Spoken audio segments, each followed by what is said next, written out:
When I started talking about the pineapple story, really, the thing started long before that. As a matter of fact, it started right at the first day we came to that mission field there in New Guinea. I won't easily forget that first morning I woke up, savages all around the house, yelling and shouting. And we had been so tired, we traveled so far the night before, the day before, that I woke up at a start. They were all there to be paid for unloading the boat and the things that we'd brought with us in there. I was so glad there was an older missionary there with me who had brought the boat up. And I thought, well, as long as he's here, I've got somebody to lean on. He's a veteran. But of course, he didn't know the language of his people, so it wasn't much good. Now, of course, I didn't know it neither. But I opened the door, and there stood this crowd of people yelling at me with their hands out. Everybody in the village was there. Now, I'm supposed to pay him for unloading the boat, but I didn't have a clue who to pay. I know there wasn't that many items to carry, and there was at least 300 people there. And so who am I supposed to pay? And as Dutch people, we don't pay people for not working. And this was a hardship to me through the years because I was so tight on things that when I tried to figure out who worked, they were all with their hands out. And I'm trying to find out, and I can't find out because we couldn't communicate. So I hesitate. And when I hesitate, they think I'm not going to do it. So the pressure comes on. That's the way they do it, all the group pressure against an individual. And so they yelled, and they got tougher, and they start shaking their spears. And I thought, I've got to get Chuck out here. This guy, maybe he knows. He was at the boat handing it to him. And I said, Chuck, come on out here. I said, what do I do? He didn't want to come out. I said, what do I do? He says, pay them all. Pay them all, Otto. I said, well, they didn't all work. He said, so what? What are you saving it for? He says, if you're not going to be here, you won't need anything. I should have really given them everything I had that first day. But half of them went home just laughing, this missionary, we got this stuff. Then stood the guys that must have really worked, and they looked at what the others got, and they got the same thing. And they were, one group of angry people outside my door. And their demonic eyes, and man, it just made chills go up and down your spine, and I didn't know what to do. You know what I did? I pointed at told them to go away. Of course, they don't point with their finger, they point with their chin, so they didn't know what I was always showing my finger for. And so I just went in the house and locked the door as if that was going to help. It's on post. They could get a fire underneath it and get you out real quick. And there's no windows. There's just mosquito screens. And I was pale. I met Carol inside the kitchen door. She says, what's happening? I said, Carol, I think we're going to set a record. Martyred the first day in. That's got to be a record. And now you don't say that to your wife, man. I found out later that's no way to say. But man, it really shook me up. That was my first encounter. And I didn't know anything about rights, you see. I had learned that. And so I was hanging on. We had breakfast. Chuck said the water's going down. The tide is, we're 100 miles up this river, see, and there's still a 13-foot tide. He says, the tide's down. I can't buck the tide. I've got to leave right now. I hated to see him go. He's going to leave me there. And I wanted to go with him so bad. I was a quitter after one night. But I walked him down to the river. He's a big guy. He puts his hand on my shoulder, and he says, Otto. Now, remember, all these natives are with us. The flies, the mosquitoes, the bugs. They never bathe. It all comes along. Wherever there's people, there's all kinds of things swarming. So two of us, foreigners in one village, they all followed us down the river.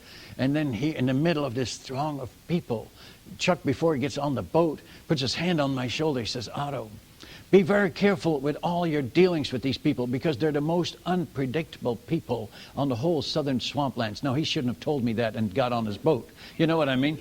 And so he said, you can't predict them. See, he was here with that other missionary a year before, built that house that we moved in.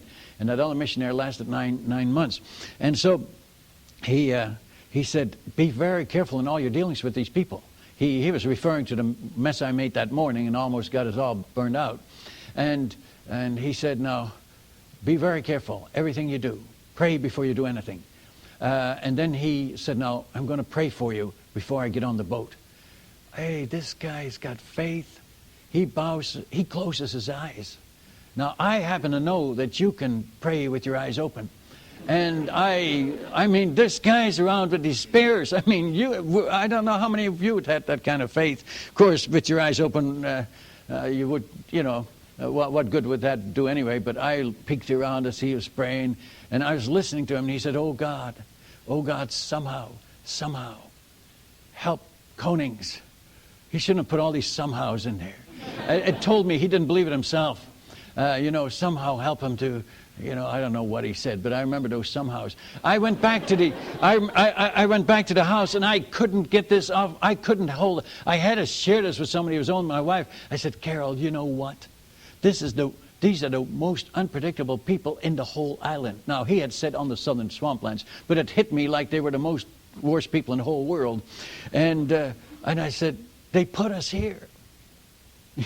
Well, the mission took care of us, though. They sent over another missionary to help us get orientated. He was in the Eastern Awu, different language, but and then when he left, we were supposed to prove to the whole world we were good missionaries, and we didn't even want to prove it anymore. But because I'm Dutch, and us Dutchmen, we hang in there. We're stubborn. We don't want to quit. I didn't want to quit because my father said to me, "You'll never amount to anything." And so I had to prove somewhere along the line that I was worth something, so I couldn't quit. And so we started off trying to learn language, and it was a mess. And then my wife got sick on me. Now, I didn't think that was fair. She got hepatitis. Now, I had to wean this baby. We had this brand new baby. How old was the baby? About 6 weeks old. She says, all right. And so now I had to see, she was sick. She couldn't feed the baby anymore. So I had to put him on this bottle. Now, my wife had this Playtex bottle. Playtex bottles are terrible things. Don't ever allow those into your house. You can't be a Christian and own one of those at the same time.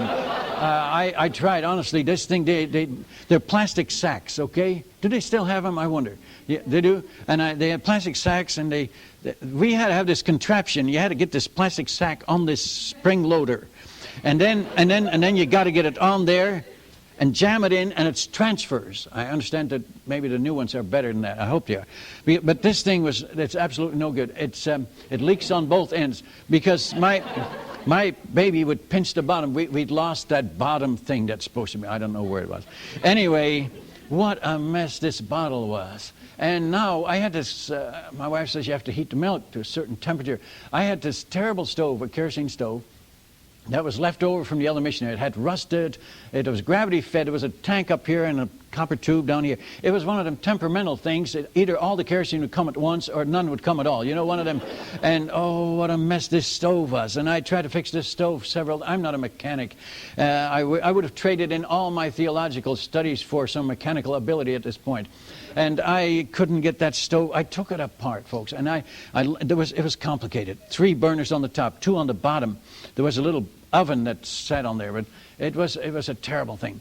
And it had more parts in it. For a wick stove, the thing should have been very simple.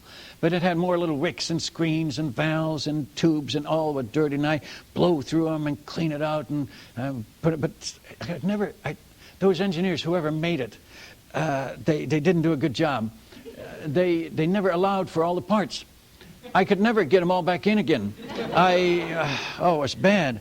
And so I'd leave out whatever I thought wasn't necessary. And I find out that sometimes the smallest pieces are the most important. Do you know that some of you mechanics know that? I had fires. That thing went on fire. And I had this big 55-gallon drum there with rice sacks soaking wet that I could just blanket the whole thing at once. So I was a one-man fire brigade. I had to be. I almost burned the house down the first time. Oh, it was terrible. And so I'm fussing with this mad stove. Now, this bad stove. And then this baby bottle, the milk had to be warmed on this stove. Can you mention it? Now, my first child was a screamer. I don't know if you've ever had a screamer in your house. He wakes himself up screaming, wakes everybody else up. He woke the natives up, too. And that was bad because now I had them out the door screaming at me, too. I've got them screaming at the inside and the outside, and I don't know who to shut up first. And that's now. And now Satan comes at me, says, you didn't have your devotions this morning. Don't let Satan pull that one on you. I mean, Sure, before I was married, I could have my devotions in the morning. Sure, I was, you know what I mean? Well, you don't have the children. No, don't get me wrong, young lady. You know, when the children come along, they scream at you, okay? And sometimes the wife will too. But you know, I'm in a mess. So he says, nothing's going to go right today because you haven't had your devotions. Well, what kind of talk is that? But I fell for that. Yeah, that's right. I didn't have my devotions. I didn't have my devotions yesterday neither, or the day before. And so it wasn't real good anymore. And so he says, everything's going to go wrong. And it was going wrong. So I started believing Satan. Now that's, when you believe Satan's lies, then you become vulnerable to him. Then he gets a hold in your mind. And I didn't know anything about that. But anyway, that milk, oh, it was powdered milk. It had come from Australia. It was a long time coming, no doubt about it, because by the time I got back there in the jungle, it was hard. I had to pound it with a hammer. I pounded the milk to get it, small enough to mix, you know what I mean? So I'm pounding this milk. I never get it, and then you got to get it to go through that baby bottle. It was bad. It was just a bad situation all the way. Now I'm pounding the milk while this baby's screaming at me, and that gets to me, you know what I mean? Just shut up, I'm fixing the milk, you know what I mean? But he won't shut up until you get something in his tummy. And oh, what a mess. So I'm pounding the milk and kicking the stove. Oh, I did. I tried to warm that milk up. And once I threw the bottle at the stove, I thought I'll get both of them at once. I'm not given to anger, but this stove really brought it out. It was the circumstances.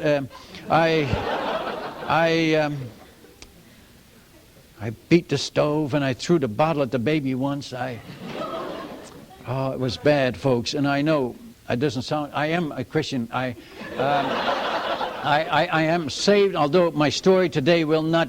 You would doubt, and you ones that don't know me well, that are new here, please accept this. I was born again 12 years before this. But anyway, finally I couldn't. You know what? Those of you parents here, those of you that have little children, don't let those kids push you around. If they get hungry enough, they'll take it cold. And I just fed that baby to. I mean, hey, just bypass your problems. You know, I was running away from the problem, but then he was still screaming, and I asked my wife what those little bottles of baby food that she had brought. When do we start on those? This kid is hungry. And she says, well, in a few more weeks. Well, she didn't know I was already giving him some of those. And I just wanted to check. I said, when I start, how much do I give him? She says, well, a little half a jar of this and half a jar. I was going to give him a couple of whole jars. And never heating it at all. I mean, just giving it to him cold. Just keep him from crying. You know, if you feed it to him fast enough, he hasn't got a chance to cry in between. But you have to burp him after that. I sure found that out. But you know, and then what a mess, folks. Then I dumped the baby in bed with my wife, and I'd go outside, try to take care of this gang. And I was already angry, you see, to start with. But anyway, what a mess it was. So several times I tried to fix this stove, to no avail. The fires kept getting bigger. The more I touched it, the more mess it was. And I finally said, Lord, I can't do it. I can't fix it. I thought, you know what made it so bad? This stove was made by Philips, a Dutch stove. How could any Dutchman be so dumb to make a stove like that? That really got me. But you know, I finally realized I couldn't fix it, so I started praying over it. I laid my hands on the stove one day. I didn't have to anoint it with oil. There was oil all over the place anyway. And I pray. When the baby finally goes to sleep in the afternoon, I kneel by that stove, put my Bible on the stove, thought something might rub off. I know there wasn't much for me to rub off, but maybe the Word of God. But I never got that thing healed. It never did work. And so I'm struggling out. I'm outside with this big black pot. And I open fire. All the natives now standing around coughing and sneezing, and they got TB, they got all the diseases. And I have no lid to this pot, and I'm trying to cook my rice because I can't cook it inside. And these guys are getting their dirty sticks. See, they want some of the rice in exchange for the firewood. So they get their sticks, and they're going to help themselves with their dirty sticks. I said, get your sticks out of my pot. Quit coughing near. I'm becoming like a nurse. I'm starting to see germs. And what a mess. And then the cooking wasn't all that good, so my wife stayed sick. She was sick 9 months that first year. What a mess this was. And I'm trying to cook this food and do all this work and try to give out the medicine and so on. Now the radio, there was a two-way radio, the Coast MEF base or my mission board would call us the roll call in the morning. And so they'd say, go down the line, Jufo, there was mine. Jufo, I'd say, Jufo standing by. How's things going, Otto? I'd say, fine. Now, why did I say that? Do you ever do that? That's terrible. And I'm losing it. My wife is sick. My baby, my people are all angry. My nerves are at edge. I don't know how long I can last, but I'm hanging in there. You know, I thought it can't get any worse. It can only get better, you see? And so you have hope. But I'd say, fine, and they always marveled. See, when Chuck went home with that boat, after he left us there the first day, he went back to his wife, Bernita. Bernita later became my wife's good friend. And she said to Bernita, she told her that 10 years later. She said, you know, when Chuck came home that first day, he was weeping. He's got the gift of mercy. He says, Bernita, we've got to pray like there was never. Those two are so green. I don't know why they ever sent them out here. He says, we've got to pray. I don't give them three weeks or they'll be out of there. Those Ayu will drive them right out of that place. And Bernita said to my wife 10 years later, she says, it's amazing. It was amazing. We prayed our hearts out for you. But then when you said on the radio, fine, you're doing fine every day, we thought maybe that you were different people than what we had seen and that there was much more to you, so we quit praying so hard. When you tell people everything's fine, you're facing your problems alone. And Christianity was never made to face alone. We're one body. The hand can't make it, folks. The eye can't make it. It needs the foot and it needs the ear. Friends, and when we say we're doing all right, everything's fine, and things aren't, then you're cutting yourself off from the prayers of God's people, and you're in this thing alone like a hand without the foot, and you're going to hurt and you're going to go down. And that's the culture we're living in. Hey, but I'm not going to tell the whole island I'm losing it after a few weeks. You know what I mean? Everybody stands by for the road call, not only our mission, all the other missions. That's the only news you get. And so I'm not going to broadcast all over the world that I'm losing it and that I'm finished. And so every day I say, fine. And the radio, the battery needs to be charged. And I had this little Briggs & Stratton gasoline battery charger. Don't ever get a Briggs & Stratton gasoline engine. They'll ruin your Christianity if you have any left. I mean, this is terrible. I pulled that thing to charge my battery. The natives start talking to me. Tuan, why don't they send us a smart missionary? You've been pulling that thing all morning. The other missionary pulled it one time. Oh, man, I tried to tell them I had a BA degree. I guess they didn't know what that was. But they couldn't even write. I mean, they said, wow, he carves fast when they see me writing. And they calling me dumb. And that's, see, I hadn't given my reputation to God at this point. And so finally we went off the air, and boy, they wondered what had happened to the Konings, and they were glad that we were still alive. And they had a new battery, a new aerial, a new radio, and a battery charger. He had that with him, the pilot. And I said, the battery charger. So he took it. This fella, Chuck, the guy with the boat, fixed it. Put this little note on the top, you know, on the spark plug. Otto, don't touch anything, just start it. And I mean, that's hard. But anyway, they had this boat for me for evangelism. Evinrude, 18 horse. Don't get one of those.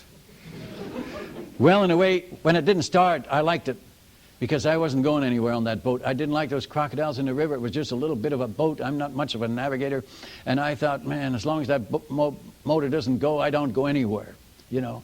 And then we get letters. Now, these letters, that's something else.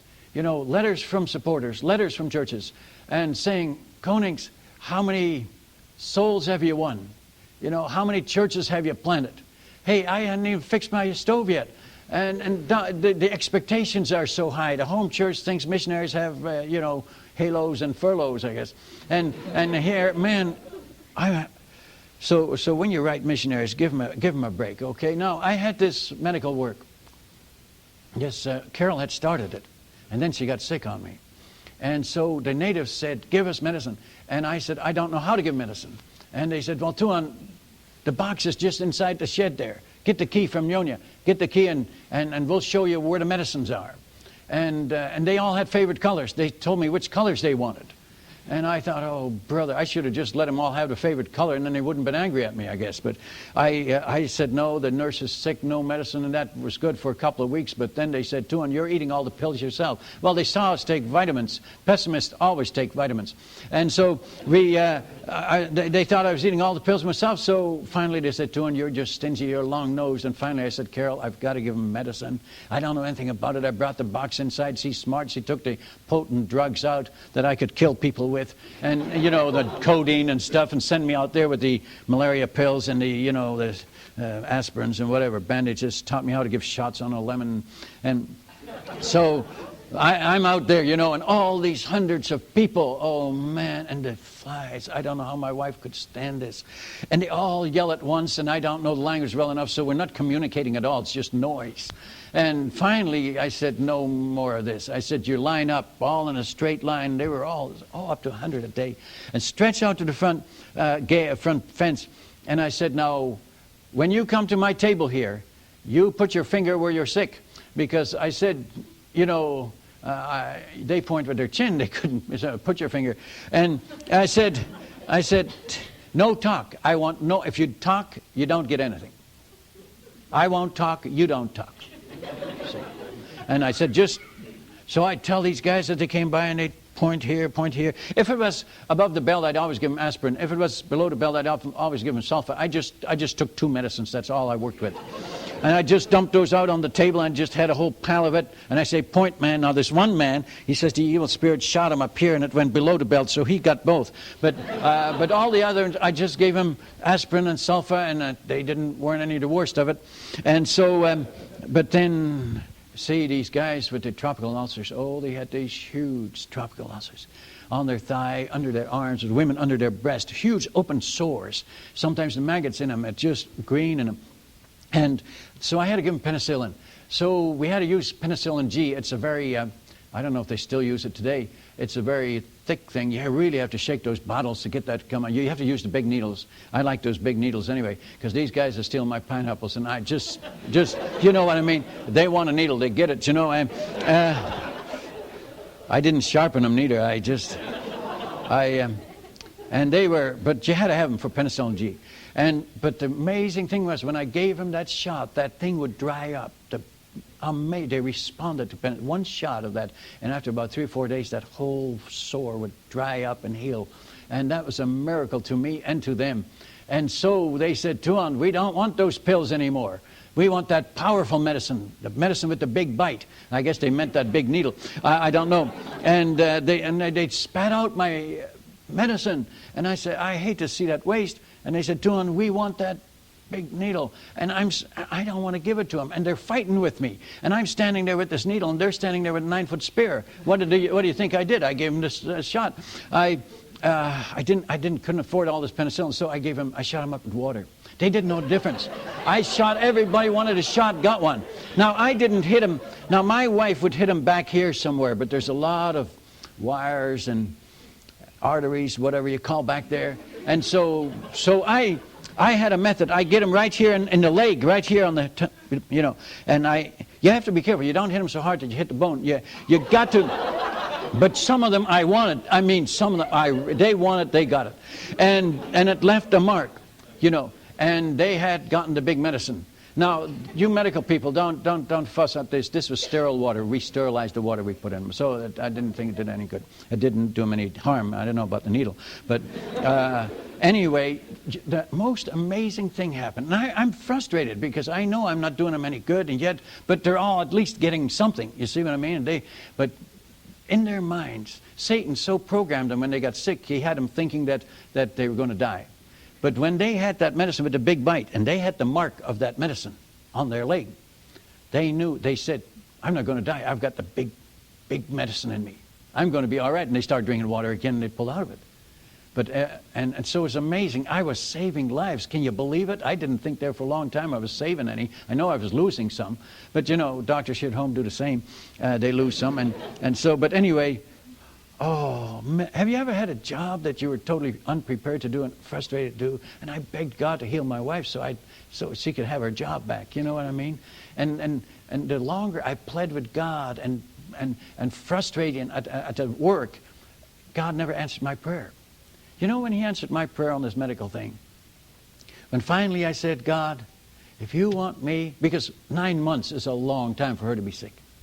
If you want me to do medical work all my life, I'll surrender. That was hard, folks. That was hard for a person who didn't know anything about medicine. And then I had to look at that sore ulcer or whatever it was, and I dug out spear tips out of their backs without any, can you imagine, without any anesthesia. I pulled their teeth with my pliers without any anesthesia. I delivered babies, complications. It was unreal. And friends, and finally I said, God, I'll do this as unto you. And until I saw, a man came one day and he had this terrible ulcerated leg. And I said, God, Jesus, if that was you, what would I do? I'd give him the best bandages and the best salve, and I'd give him the best penicillin, and I'd treat him, wouldn't you? And when I learned to do it as unto him, that's when I got out of this thing and was able to surrender. And that's when my wife got better, see? And oh, what a rough way to learn, isn't it? That's learning plan B, folks. And I think many of us are learning plan B, experience rather than obedience, plan A. But friends, that's what I get into. Anyway, this fellow came along, and then he was always falling into the fire, and this was a demon-possessed boy who lived next door, and constantly gnashing at me, pulling at his bandages. I'd get him all healed up, he'd fall in the fire again. Oh, start all over again. What a mess he was. I'd get the diapers on the line, glad to get them washed. And then he'd come along with his greasy hair and wipe himself on all the... I would have gladly sacrificed 1 or 2 diapers. He could have... But he'd mess them all up. What? Oh, that got to me. Well, I wasn't going to wash them. I put them on the baby the way they were. I thought, well, he's going to have to toughen up. If he's going to live here. And went all right until my wife caught me on that one. And then, oh, brother, I had more trouble. Don't marry a nurse. They see too many germs. But she'd get up on the windows and scream at our bedroom window in the middle of the night. We'd open the curtains to try to get some air. It's all so humid and so hot. And he'd scream. And, oh, man, I'd go clear off the bed, and I wouldn't sleep a wink the rest of the night. Man, then about 5 o'clock, there's the baby starts screaming again and the whole scenario again. No wonder my nerves were going bad. Now, my wife can go back to sleep. That made me mad. But she can do that. And that's why she lasted. But he'd get in my water drum. I had a clean water drum there for kitchen use. We caught the rain off the roof there, the zinc roof, and he would steal a piece of soap sometime, and he would get in that drum of nice, clean kitchen water and soap himself up. And he's got all his filthy bandages on him, infections, and he's in my water drum. Oh, man, that got to me. I said, CB, get out of that drum. And I hollered at him and finally got him out of there and threw all that water away. And man, I got to pray now for more water. And I prayed, and that afternoon we had one of them real storms, and man, the whole drum was full again. So praise the Lord, I'm in business again. But the next morning he was in it again. Twice in a row. Oh, that got to me. And finally, you can see now why I hadn't had the rights message. I hadn't surrendered anything. I'm still fighting. Any of you like that? I'm fighting my own way through, fighting for my rights, pushing and pulling and trying and going down. But the second day he was in it again. I got him out of the drum again, and I'm almost worn out after the medical work anyway. And now I've got to clean this drum and dump it out again. Pray for more rain. God gave me more water. Third morning he's in it again. I hit him. Now I shouldn't have hit that boy. A missionary should never hit a national. But he couldn't get away. He's inside the drum, sticking out that fire above the drum. I hit him right in the mouth. When I hit that guy, I just lost it. Now, please don't tell me afterwards you weren't a very good missionary. I already know that, okay? But I'm a good confessor. Like David, he was a good repenter, right? And that's, God was still, he never left me. But, when I hit that boy, there was like fire coming out of his eyes. The demons.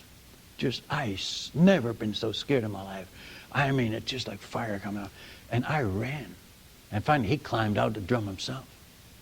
And man, that was my first encounter with this demons. And I was dealing with this boy every day with the medical, see. So this gives you an idea of our start. So I had the physical problems, and my nerves are bad and I don't last. And every day I'm still saying, fine, how you doing, Otto? Fine.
And I say, why don't I just confess that I'm a failure?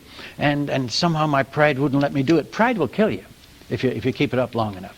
And so all these things, the physical problem, then the demon possession, and the spiritual problems, then my own besetting sin problems, that I was still confessing the same sins over and over again. And so struggle.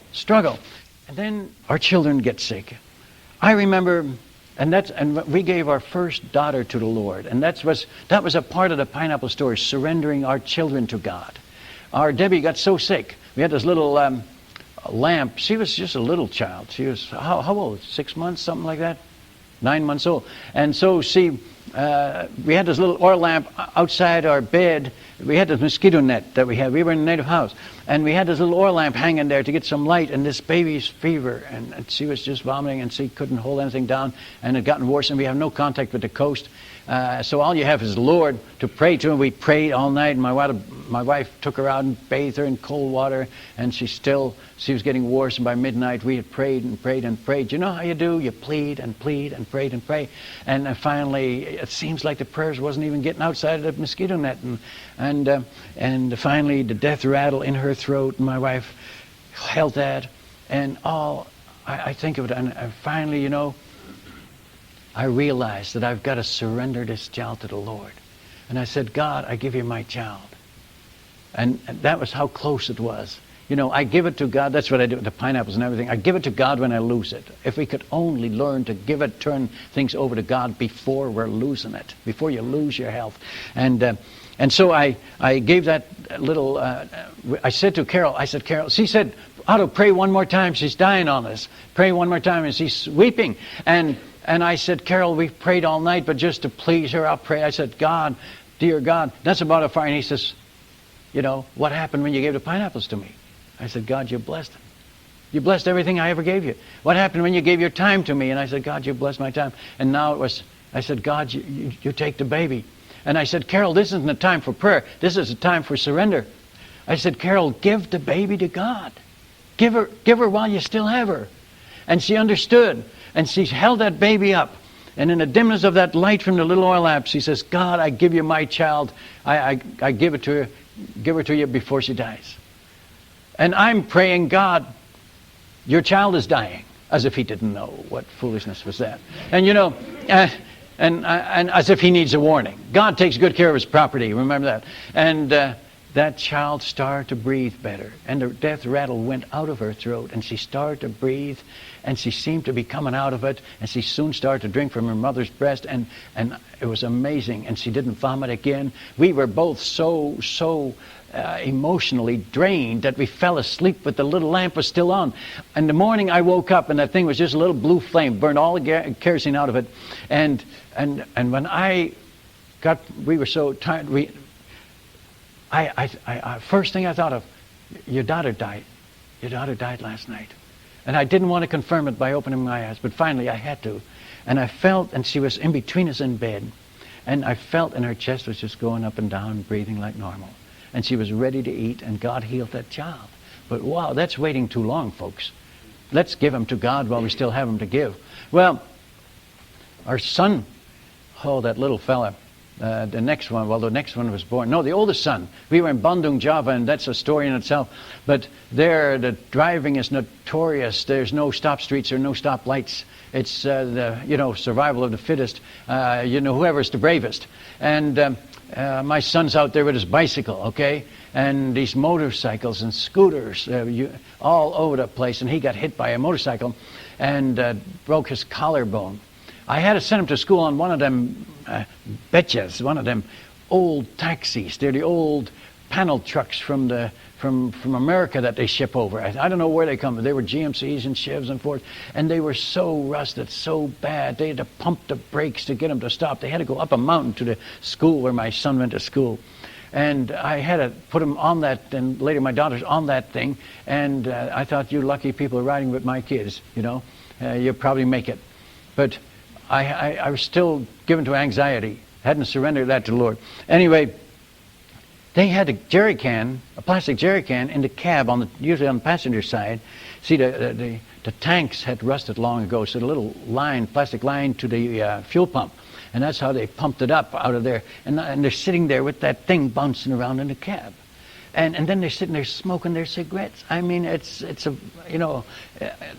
unreal. And so you learn to surrender your kids to the Lord. Well, my son ended up in that Seventh-day Adventist hospital, and they took good care of him there, dear people.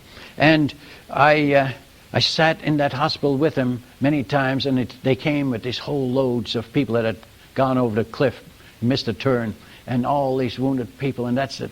I mean, it really shakes you up. But anyway, at that night, I gave my oldest son to the Lord. I said, God, I can't keep this lad any longer. There's no way. I'm giving him to you just like I give Debbie to you. And so now 2 of my 4 children were in the Lord's hands, and I wish I should have given them all, you know that. But yeah, I wasn't losing the others yet, you know what I mean? So I hang on to things as long as I can before I lose them. So the third one I gave to God. That little boy, oh man, he was, I can't describe all. He was so sick. And we went on this little bicycle taxi in the middle of the night, took him to that same Seventh-day Adventist doctor, and he said to me next morning, he says, when you brought Charles in, I thought that he wouldn't make it through the night. He says, I was afraid for you, but he says, God's been good. That doctor and I knelt beside that little boy and prayed our hearts out that night. Anyway, but that one girl of mine, Jessie, she would never get sick, so I could never give her to God. And so I worried about Jessie quite a bit. And finally I said, God, she doesn't need to get sick, and I gave her to. Now, I had to remember to give these kids to God every day, and that gave me a whole lot of peace. But then my wife gets sick. Now, I've only got one of those, and I knew what God was saying. Hey, are you willing to put her on the altar and give her to me? And I said, God, I can't make it here without her. She's a stabilizing force in our family. I can't raise these kids alone. And I've given God all these sob stories. You know, I'm playing, please heal my wife. And then I had a chance to get her to a doctor. It came out, there was a flight. I sent her to the doctor. And the doctor says, I can't do anything for her. Otto, prepare for her death. I don't see any way. She isn't responding. And she was really sick. And what do you think I did? When I was losing her, I quick gave her to God before I said, God, I'm giving her to you. She's better off with you than with me anyway. I know that. I'm a pretty good husband, but I'm sure that God could take better care of her than I can. And so I gave her to God, and I've got her here today. How many lessons do we learn? How many experiences do we need to go through before we surrender, folks? Surrender is the hard way to learn. You will learn. And Oh, it's that way in all these areas of our... Remember in the pineapple story, I talked about the possessions, giving it to God. And then on the second tape there, on God's Grade School, I talked about the time, giving time to God, and then reputation. But then there's these other areas that came up, and one was family that I just described to you. And then there's health. When you're hurting, then you give your health to God. You surrender your right to be healthy. And I preached this once in New Hampshire. And there was a church way up there by the White Mountains. There was this big Baptist deacon sitting on the aisle. He couldn't bend his knee. He had a stiff leg. He had something. He'd been to many doctors, couldn't get healing. And when I told this story, he surrendered his right to be healthy. He said, God, I'll be the best bad kneed guy you've ever had serving you. And that's the kind of thing God wants to hear. If we're not willing to say that, you'll not likely get healed. I say that to all pastors and leaders of churches. Don't anoint people with oil and pray over them until they surrender their right to be healthy, because that's likely why God's got them hurting, for them to surrender. That's how God works with us Christians. And so he gave his health to God. He said, God, I'll serve you with this. He had to have a long shoehorn, on a stick to get his shoe on. He couldn't fly his plane anymore. He had a little plane, and he said he couldn't push the pedals anymore. And so that Wednesday night, he gave his health to God, especially his knee and his leg. And we were there for dinner, the pastor and I, on the Friday night, 2 days later. And he took us out to he had a flagstone walk. A root had pushed a flagstone up. He tripped on that root the day before, Thursday. And he says, guess where I hit? Right on my bad knee. And he says, I was sitting there on that flag. He took us right out. I was sitting on this stone, rubbing my knee. I thought I was going to lose my whole leg. And he says, I had given my knee to God the day before, and it looked like that was the wrong thing to do, wasn't it? He says, I thought about it. He said, God, I gave you my knee. I gave you my whole leg. You've got a right to take it. It looks like that's what you're going to do. And he says, as I rubbed my knee like this, he said, I mend it. God, I mend it. He says, that's right. He says, finally, I had to get up. I couldn't sit there all day. So he says, by the time I got to the front door, he says, Mr. Koning, you know what? I could bend that knee. He says, when my knee hit that rock, something went into place, or something went right, and God healed my knee. I said, no, he didn't. He says, yes, look, he did. I said, no, the timing. He says, he didn't heal your knee when you hit the rock. He says, well, what do you mean? I said, he healed your knee when you showed him that you were serious about him and you weren't bitter against him. And when you said, I mend it, and you stuck with God and you said, God, you can have the whole leg. I'm still with you. I mend it. That's when God healed your knee. He says, I guess that's right. And so I've told this story in many places. And wherever I get on this area of health, now, you know what the verse of Scripture is? It's on that verse where Paul has his thorn in the flesh, and he prays 3 times, remember, for God to remove that thorn. And God says, no, my grace is sufficient for you, Paul. My strength is made perfect in your weakness. And then Paul has this terrific answer. He says, most gladly will I therefore glory in my infirmity, that the power of Christ may rest upon me. And what would you rather have, the power of Christ or perfect health? You say, that I don't like that question. I don't either. But that's what Paul faced. And he never prayed again. He said 3 times. And then he left and said, okay, God, use me. And maybe because of that problem, he was usable. Otherwise he'd been too proud. And so God could use him more than any other apostle, maybe than any other person ever lived, because he learned to live with his problem and rejoice in his problem. And so I want you to know that when you surrender an area to God, that doesn't mean that everything's going to turn to gold and everything's going to... God has a choice. Joni Eareckson Tada, remember that girl? Paralyzed from her neck down at 17, I believe. And she says herself, I prayed and first bitter against God, then prayed. And do you think she's still praying for God to heal her? No, you read her book, you listen to her radio program, she is not asking God to heal her anymore. She says, God, use me. Now that's surrender. And look how God is using that woman today. It's been about 17, 18 years now. And I look forward to the day God's going to heal her completely. He could do that. Some people say, well, no, she's so used of God, God could put somebody else in her place, couldn't he? But, when God's seen that faithfulness, and yet she may be that way the rest of her life. But God doesn't always answer your prayer. If you surrender your right to be healthy and you say, I quit praying about it, quit struggling, quit fighting, quit being bitter, and you leave it with God, that doesn't mean that it's going to turn out all right. Now, when I gave my pineapples to God, I got more pineapples. I still get more pineapples than I want.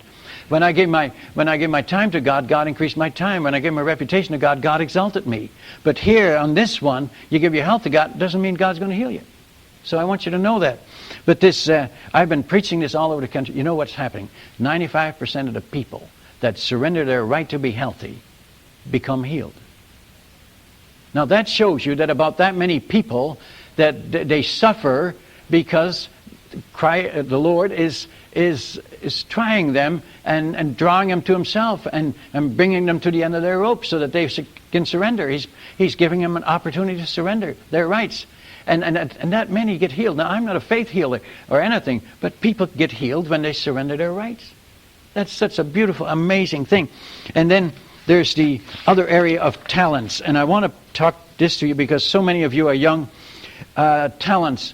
If you do not surrender your talents to the glory of God, if you don't give God the glory for what you have going for you, you're inviting God to take it from you. It's a pride thing. I had a buddy in high school, and he was a long-distance runner. He became good at it, long-distance running. He was winning prizes. And then he was a Christian, and he went to church with me. But then came the place where the track meets start to meet on Sunday morning, and he had a choice to make. Is he going to stay coming to church and learn about God, or is he going? And he made the wrong decision. He dropped out of church, got away from the Lord, and became a greater runner. And then he was in a terrible car accident. He lost one leg. They had to amputate it. He never ran again. But you know what? He was back in church again with his one leg. Hey, give God the glory for what you... I met a young woman in Kentucky. She asked me the strangest question. She says, Mr. Koning, she had heard me several meetings. Can you believe that I won a beauty contest my junior year in high school? Boy, that's a hard question to answer. I can't lie. And I can't, and I hesitated. And she says, go ahead and say it. You can't believe it. Everybody, see, and this dear lady, she is now in her 30s. She had scars. She had all kinds of, she looked bad. Besides that, she was grossly overweight. And she looked bad. And she was weeping. She says, Mr. Koning, I wish I'd heard this message so long ago. And she said, I did win the beauty contest. And when I stood on the center with the runner-ups beside me, I knew that I should give God the glory because I had, thought of that. And everybody said, if you win it, you got it. And so I knew I should speak for the Lord. But he says, we're in a rural school. And all the villages around, this was rural country, and all the people know each other. And everybody goes to this school. So everybody was at this contest. And he says, there was all my friends and all the neighbors and everybody there. And I just got so scared. And so I didn't say anything about the Lord. And I just didn't give him the glory. And it kind of took all the glory for myself. And everybody clapped and cheered. And she says, I felt so miserable. I knew I let the Lord down and I asked him his forgiveness. And I said to him, God, if you allow me to win it one more time, I'll speak for you. And that's exactly what happened her senior year in high school. She won the beauty contest again. And now she stood there again, and she had a talk for God, and she was petrified again, and she didn't do it again. And now she said, I knew God was angry at me, and he would never forgive me again. And he says, I was so sick of myself, and I was so down on myself for chickening out like that. And she says, I got away from the Lord then, and never went to church anymore, and ran around with the wrong crowd, married one of them. Got into a bad marriage. He used to beat me. That's some of the scars you see. I was in accidents because he was drunk driving. And she says, my life just went bad and worse. And my emotions were all shot and I overate. And that's how I got to be. She didn't give God the glory for what she's got going. She lost it all. And that's the way it is with talents and sports or whatever you're better at. If you can run that computer better than everybody else and everybody else knows it, be careful, be careful. You've got to give God the glory. You can't take glory for yourself. And all of us are made that we can do something better than somebody else. And this is so, by the way, I met this lady again about several years later, and she had lost considerable weight. She had put to practice the things. She'd been to the seminar then and put to practice some of these things, starting to believe, lost weight. There's a smile on her face. I said, you're going the right direction. I didn't even recognize her. She says, I'm the lady, you remember? And I said, good for you. You're going along. She says, I'm living for the Lord. Praise the Lord. There is forgiveness with God, but this area is very... It's an amazing area. Then the area of our future, giving our future to God. If you give your future to God, some people are afraid to do this. They say, if I give my future to God, surely He will send me to those cannibals and headhunters Mr. Koning's been talking about, Or, He'd put me in the worst place if I left it to Him. Now, that's Satan's lie. You don't go for... You resist that lie. You don't listen to Satan's lies that way.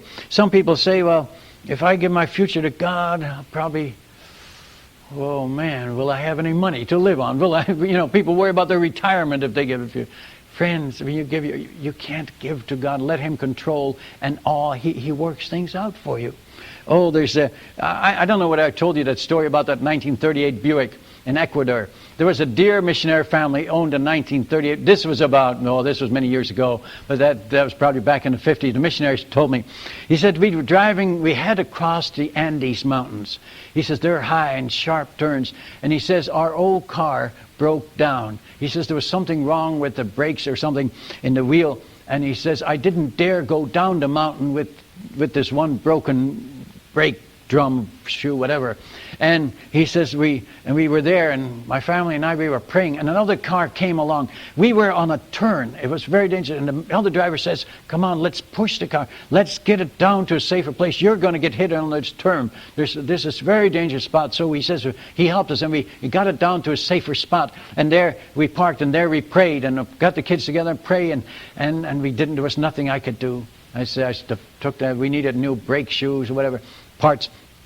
And we prayed, and how is God going to get us parts there in the middle, top of the Andes Mountains, in the middle of Ecuador, for an American-made Buick? And so the boy in the family went down the hill, and they just to play, and down the mountainside, and he came back up very excited, and he said, Daddy, there's a car down there just like ours. He said, it's black just like ours. Well, his dad said, well, this is a 1938 Buick. What did he see down there? And they crawled down the hill, and there it was, a 1938 Buick. All right? Put there years before, overgrown with vines. They cut it free. But then when he got to it, the wheels had all been taken. It didn't have any of the parts he needed. He said, God, I can't believe this. You put this 38 Buick here right in front of our nose, and there's not the parts I need. What do you mean by this? And the boy said, well, Dad, look in the trunk. Well, and then finally he pried it open, and there was a box, brand new brake parts and brake shoes for that very model of that car, which he took up, put on his car, and he could get off the mountain before night came. Now, I say, can we give our future to God? God plans our future, folks. We can all afford to give our future to God. Even if God has to have a drunk guy drive over the cliff on a mountain road 15 years before you and your family are going to come along to do it, He knows where you're going to be 15 years from now. And that's so unique. God knows our ways. And we can safely put the future in His hands, and He knows what we need when we get there. All right? So then that takes care of all the retirement money and the life insurance and so on, okay? But the Bible characters that surrendered their rights. Have you ever thought of them? Think of Abraham. Abraham surrendered his right to where he was going to live. Remember, God says go, and he goes. He doesn't make his own choices anymore. If you can surrender that and leave your choices with God, and then he gets to the promised land, right, in his family. So God made a good choice, and he followed. Abraham, again, he offers his only son Isaac on the altar. He gives the only son away, and now he's known as a father of a great nation. What a paradox. You can go with God and surrender, and God will take care of you. And then there's another time, Abraham, when Lot, his nephew, and they look at the land, and the lush land of Sodom and Gomorrah, and Lot went for it, and Abraham went on the poor ground. Abraham got so rich on this poor ground, folks, that he had so many servants that when Sodomites were taken, remember, he had enough servants he had an army to beat the kings of Sodom, or the other. I mean, God can bless you on the poor land. God can bless you anywhere, as long as you walk with God and surrender to God. Now, then the story of Ruth. I love this. What did Ruth and Naomi and Orpah stood on that dusty road there in Moab, and Ruth surrenders her right. What does she surrender? She surrenders her right to be married. She's going to take care of an old lady in a strange land in Bethlehem. Orpah went back, to take up her life. But Ruth says, no, your people will be my people, your God will be my God. And Ruth was the girl that married the prize of Bethlehem, Boaz. He's the most eligible bachelor in the Bible. He was rich, he was handsome, he sat at the gate, he was a ruler, he was godly, spiritual. I mean, what else can you have? He had mercy on his workers, he was a good boss. And she got the prize of Bethlehem, the biggest fish in the pond, because she surrendered her right to be married and she got him. Okay, the story of Hannah. What a beautiful story that is. Hannah had no children. The other wife had many children. And when you have polygamists, they compete for children. And she was hurting. And finally, she cried to the Lord. And remember, till Eli thought she was drunk, she was praying and begging and pleading. And that's not the way to go, folks. Finally, what does she do? She surrenders, right? And when you surrender, friends, you get much more done by surrendering and rejoicing than by begging and pleading. Remember that. Give it to God. Put it on the altar. Surrender. And then God will know. He'll give you what He wants you to give you. And so Hannah finally says, God, if you give me a son, I'll give him back to you. And that's only half surrender. Really, she should have said, God, if you never give me a son, I'll serve you the best I can the rest of my life. But no, she didn't say that. She went halfway. God, if you give me a son. She's going to get a son anyway. But she says, if you give me a son, I'll give him to you. So she went about halfway with God, and God went for it. And so she gets Samuel, and she gave Samuel to Eli in the temple. Remember, every day she brings him a new coat. How long did she take to knit this coat or to fix it? I bet she had it done a month after she got back, thinking and counting the days when she could go and see little Sammy again and give him his new coat. But she meant it. And that she had 5 more children. She would have never had those 5 if she hadn't given the first one away. And Samuel, what a son he was, became the whole leader, the circuit riding prophet of Israel. And in the end of the book of Samuel, it says that Samuel dwelt with his mother. She got him back. That was his headquarters. And from there he went to the different places. She got him back. Apparently his father had died by now. And there was his mother living in Shiloh, I think it was. And there was Samuel living with her. She got him back, and what a blessed son she had. And she had to find. Well, that's surrendering rights. Job said, the Lord's given, the Lord's taken away. Blessed be the name of the Lord. He surrenders his right to own things. And at the end of the story, Job is twice as rich as he was in the first part of the story. And he was already the richest man of all the men of the East in the first chapter. Now he's twice as rich. But he's the man that says, the Lord's given, the Lord's taken away. Blessed be the name of the Lord. Esther surrenders her right to live when she goes into the king's presence, and she could have been killed for doing that. And by giving her life, surrendering her life, she won the lives of all her people, including her uncle and her own life. She saves the life of the whole Jewish nation. Would have been done, but she surrendered rights. Noah, can you imagine the scoffers? Noah, what are you doing building a boat? He's been building this ark for 100 years. Noah, you're wasting your whole life on a boat in the middle of the land. What fool. Yeah, you're wasting your time. And after the flood, he was the only one that had time. Isn't that right? And how many more years he lived? Several hundred years.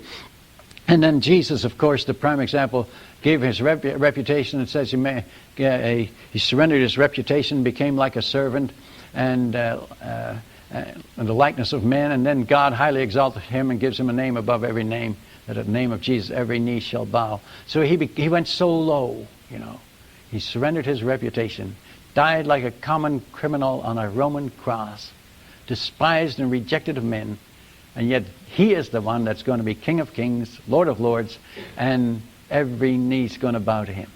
Can't go any higher than that. And so the Bible is really full of these illustrations of rights.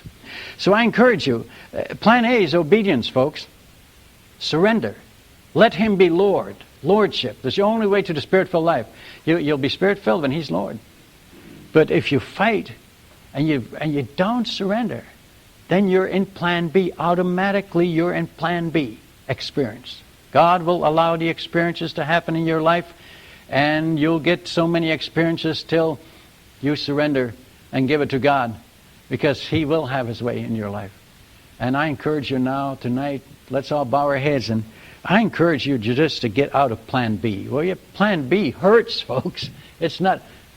And say, God, I want plan A for my life. I want to obey what your book tells me to do, because if I don't, I know you have ways with us, and you will deal with us accordingly until we finally surrender. Heavenly Father, help all of us at this night to surrender to you, to let you be Lord, to let you be God. Father, for it goes so much better with us. Those of us that are older know this, because we've been in plan B so long. We've struggled and fought and lost. And Father, I pray for the young people here that you might help each one of them to totally surrender. And the older ones too, that Father, we might have joy because we see your blessing on our lives and on our ministries and on our families. We pray this in Jesus' name. Amen.